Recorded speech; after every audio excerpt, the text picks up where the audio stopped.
Understanding the U.S. Navy Official Military Personnel File. This presentation takes a close look at the different records which are maintained in the Navy Official Military Personnel File. Individual record keeping presented a particular challenge for the Navy.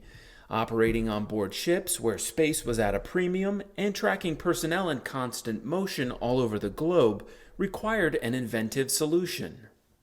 By World War II, the result was a flexible system of small carbon paper slips clipped into a cardstock book that traveled with the veteran. Copies were shipped back to naval base commands for safekeeping and stored with other important papers in wallet-style folders. Assignments were logged onto the cover for easy reference. Upon discharge, the service book was placed into the base storage folder and filed away permanently.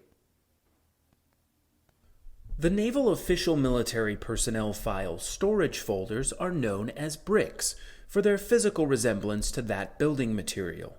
All larger papers were folded to the size of the inserted slips, and some bricks can be almost 6 inches thick. This is partly due to the presence of multiple copies of many documents, and partly due to the Navy's staggering dedication to folding paper. It can also make scanning Navy files difficult, as the delicate papers rarely flatten easily. This can lead to some distortion, especially inside of the bound service books. The application for enlistment.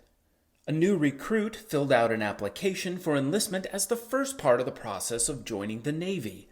The document includes detailed biographical information and the results of a physical exam.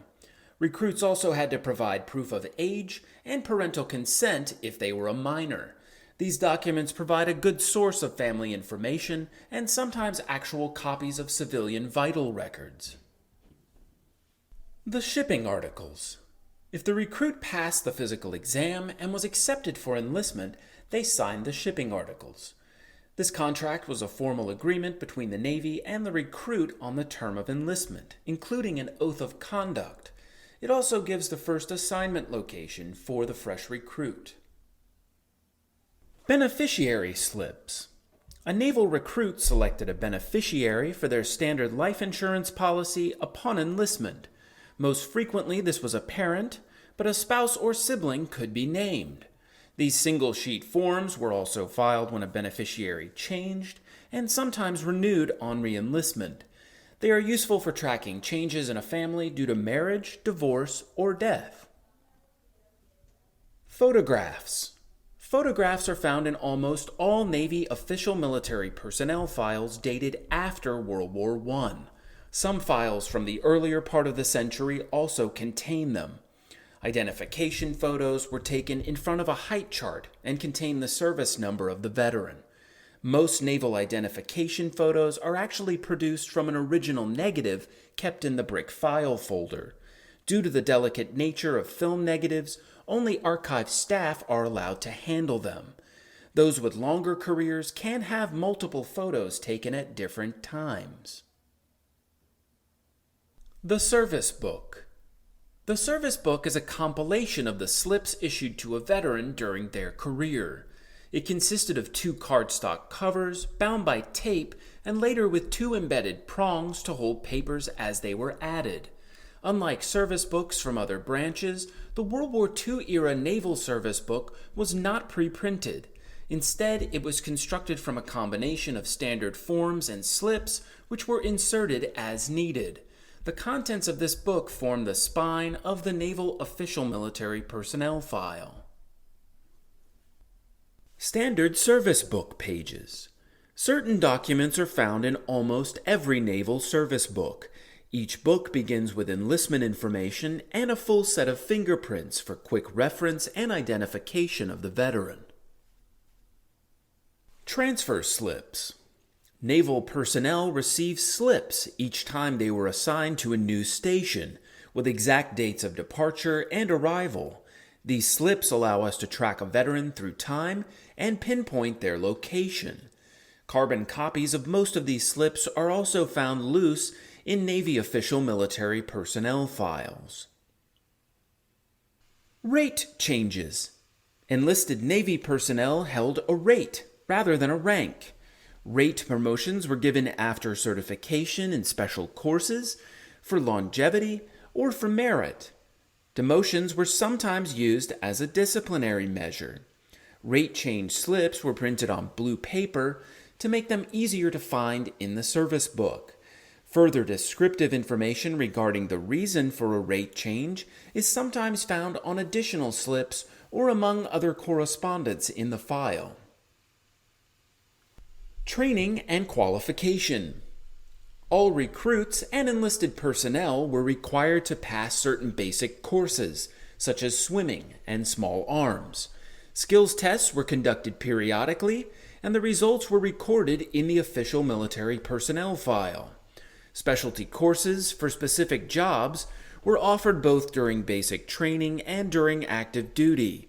Certificates and marks earned can be found in several different documents. Orders. While the basic details of transfers are found on slips, complete sets of orders can also be found in the Naval Official Military Personnel file. Many times these fill in details about furlough time periods, showing dates and locations where a veteran spent leave time. Awards. Battle credit was listed on slips and added to the service book. These slips frequently contain detailed descriptions of participation, including dates and locations. Lists of all awards a veteran earned appear on the slips as well. One unique naval recognition was the shellback. Earned by crossing the equator during active duty, it is always noted in the service book with the exact time, date, and coordinates. Commendation letters were also kept in the file. They pair up with the service slips to give a full picture of the circumstances for which the veteran earned recognition. Discipline. On board a ship, most discipline for lesser infractions was handled in a deck court by the commanding officer of a vessel. A slip or notation would be added to the service book detailing the charge, the proceeding, and the outcome. For more serious offenses, a separate courts-martial would be held before a formal tribunal. These cases sometimes generated a separate courts-martial file. Medical records. The Navy had its own network of medical personnel on ships and bases. Veterans in need of treatment were sent to a naval facility when possible. Copies of treatment reports can be found in some files, often containing descriptions of injuries. Navy veterans also have a completely separate Navy medical file accessible to the next of kin. While the most detailed medical information is located in reports like these, mentions of treatment can also be found on transfer slips.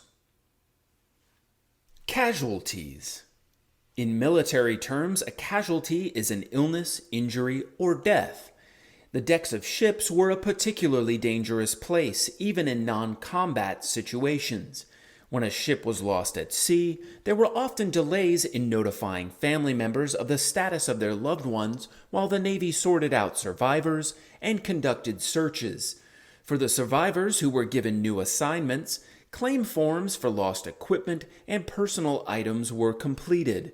The belongings of missing and deceased personnel were forwarded to families. Correspondence.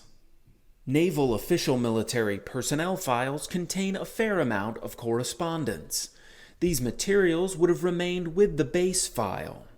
Handwritten letters from family members, telegrams notifying a family of injury or loss, and statements from naval personnel tell a very personal part of the story.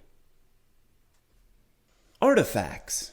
Some Navy files contain artifacts such as these identification cards. The cards were encased in plastic to prevent water damage and fitted with a chain. While they served mainly as a convenient form of identification required to enter base and ship areas, they also functioned as a kind of dog tag in case of injury or death. Service summaries. The Navy used several forms to list condensed service records. Large cards were kept with notes on education and skills, with all stations listed on the reverse. A summary of service is found in most service books, with a listing of each station included. These forms are a good reference for further research into ships and stations. Separation documents. The Navy issued a notice of separation when a veteran left the service. This document serves as a basic outline of service from enlistment to discharge and contains all of the information required for proof of service. Like most military forms, it evolved over time to contain as much detail as possible. In order to qualify for demobilization post-World War II, naval personnel were required to meet or exceed points based on multiple criteria. The point system was used to maintain enough personnel to handle troop transport and occupation duties. Interestingly, the Navy also provided transitional assistance into civilian jobs and further education as part of the separation process after World War II. I hope that you found this presentation helpful. If you think that others may be interested in learning more about researching a family member who served in the U.S. military, please share this video on social media and let others know about the services we provide.